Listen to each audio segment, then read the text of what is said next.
대학생연분 친구들 한 주간 잘 지내셨나요? 오늘도 함께 또 교리 공부를 하면서 우리가 하나님께 더욱더 가까이 나아가는 시간이 되기를 소망합니다. 우리 지난주에는 십계명 5계명부터 십계명까지 배웠죠. 그리고 십계명 전체에 대해서 2주간에 걸쳐서 다루었습니다. 십계명은 하나님 사랑과 이웃 사랑으로 나누어지고 이웃 사랑은 이웃을 사랑하는 것뿐만 아니라 나를 위한 것도 포함되어 있다고 저번 주에 함께 배웠었는데요. 이 십계명을 곰곰이 배우다 보면요, 우리가 근데 율법적으로만 굉장히 다가올 수 있어요. 왜냐하면 십계명이 우리가 현실적으로 지키기 매우 어렵기 때문이죠. 그래서 오늘 나눌 주제는요, 이렇게 율법적으로 다가오는 십계명을 우리는 어떻게 받아야 하는가, 그리고 우리는 어떻게 받아들여야 하는가에 대해서 함께 좀 나눠보고자 합니다.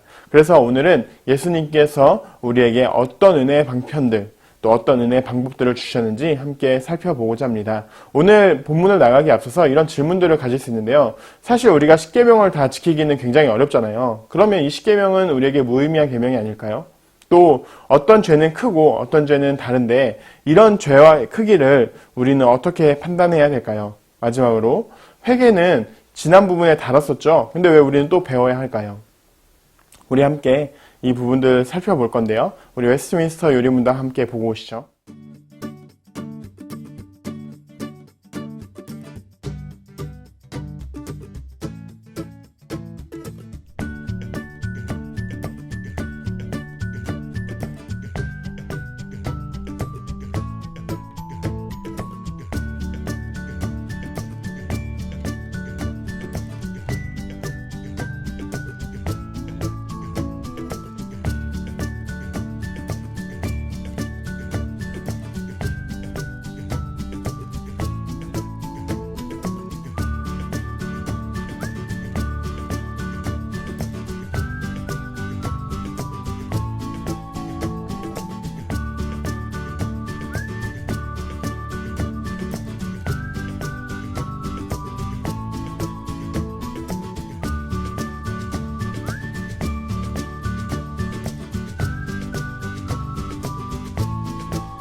우리는 모든 계명을 완전히 지킬 수 없고요. 사실 매일 범죄합니다. 여러분 매일 죄 지으시잖아요.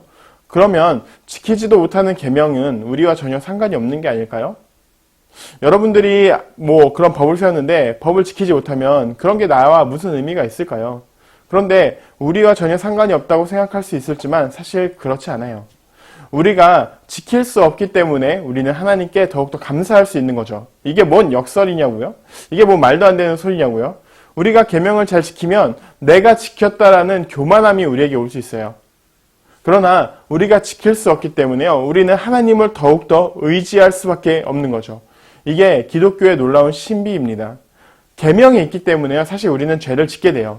계명이 법이기 때문인데요. 법이라는 조항 자체가 없으면 아예 그 법이 있는지 없는지를 우리가 알 수 없기 때문에 이것을 해도 어겼다 혹은 어기지 않았다 이런 것들이 없습니다. 그런데 계명이 있으면요, 반드시 이 법은 어겼다, 어기지 않았다 이렇게 나타나게 되는 거예요.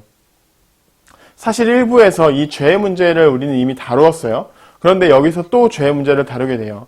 이미 1부에서는 예수 그리스도의 중보의 결과로 우리의 죄에 대한 책임은 사라졌지만 여전히 죄의 찌꺼기는 우리 안에 여전히 남아있는 거죠. 그래서 우리가 십계명을 가지고 우리가 온전히 살 수 없는 거예요.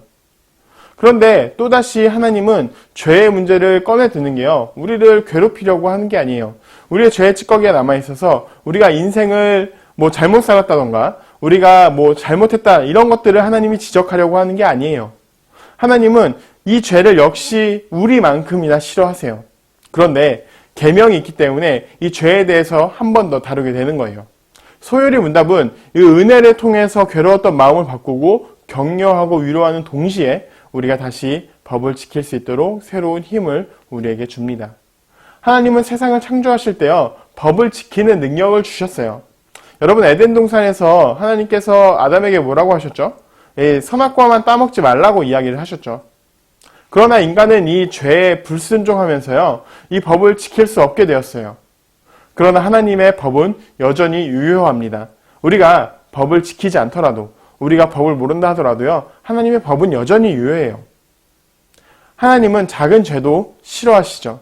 작은 죄라도 결국은 그것이 하나님께 대항하는 것이기 때문에 그래요.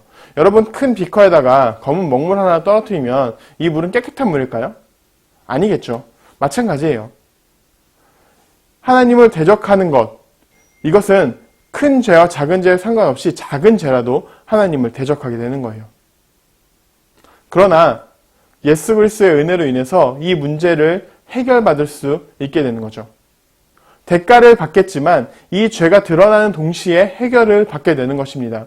문제가 드러나지 않으면요, 이 문제에 대한 해결을 찾을 수가 없어요. 드러날 때 아픔은 있겠죠. 그러나 반드시 우리는 예수 그리스도께서 이 문제를 해결해 주실 거예요. 그래서 우리는 참되신 예수 그리스도를 따르며 하나님 앞에서 살아가기 위해 노력을 해야 된다는 거죠. 그러면 예수 그리스도는 어떻게 이렇게 드러난 문제들을 해결해 주셨을까요? 바로 믿음과 회개에 대해서 이어 이야기하며 이 문제를 해결해 주십니다. 믿음과 회개는 선물이에요. 우리가 우리의 능력과 힘으로 가진 게 아니라요, 구원을 받은 자에게 주시는 선물입니다.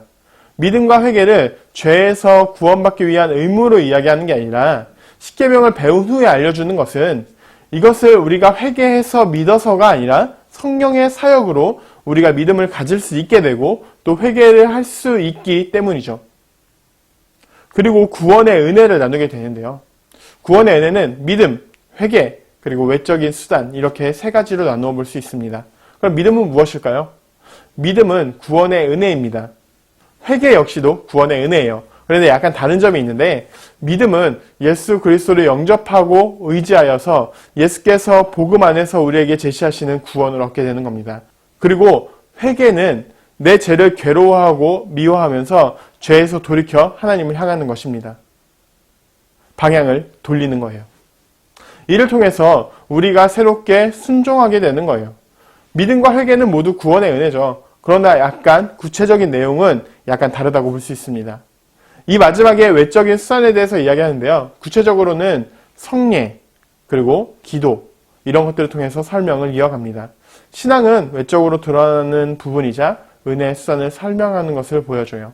하나님의 진노를 피하기 위한 믿음, 회개와 함께 구체적으로 해야 되는 수단들이 나타나는 거죠.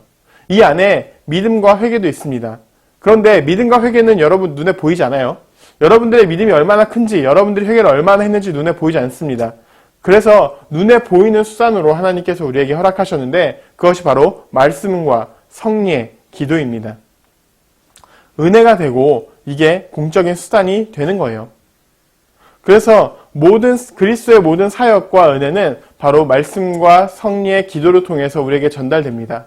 우리가 신비주의적으로 갑자기 여러분들의 삶이 바뀌지 않아요. 여러분들이 선한 사람이 갑자기 되지 않아요. 신앙의 규례대로 성도와 함께 질서대로 하다 보니까 우리가 그렇게 예수 그리스도를 닮아가는 삶이 되는 거예요. 여러분, 신앙은요, 내가 믿고 싶은 대로 믿는다고 해서 그것이 신앙이 되지 않습니다. 내가 믿고 싶은 대로 믿으면 어떻게 될까요? 바로 이단이 되는 거고, 바로 예수 그리스도를 나를 위해서 사용하게 되는 거예요. 그래서 그 감정적인 신앙은 잘못된 것이고, 우리는 이성적으로 예수님이 누구인지 알고 또 말씀과 성례와 기도를 통해서 하나님을 알아가는 시간들이 필요한 겁니다. 오늘은 믿음과 회개 그리고 은혜의 수단에 대해서 함께 살펴보았어요. 이 모든 것의 전제는 무엇이었냐면 계명입니다. 계명을 우리가 완전히 다 지킬 수 없기 때문에 우리가 좌절하지 않도록 하나님께서 예수 그리스도를 통해 우리에게 주신 거예요. 또한 우리가 교만하지 않도록 우리를 지켜주세요. 이것이 오늘 주제였습니다. 오늘 주제 크게 세 가지로 나누어 봤는데요. 믿음, 회개, 그리고 외적인 수단들이 있었죠. 믿음은 우리가 예수님을 영접하는 것, 회개는 구원의 은혜로 우리의 방향을 돌려가는 것, 그리고 은혜의 수단은 눈에 보이는 외적인 것으로 말씀과 성례와 기도, 이것을 통해서 우리의 신앙을 강화했습니다. 우리가 예수님을 따라 살아가면서 우리의 신앙을 더욱더 강화했으면 좋겠습니다.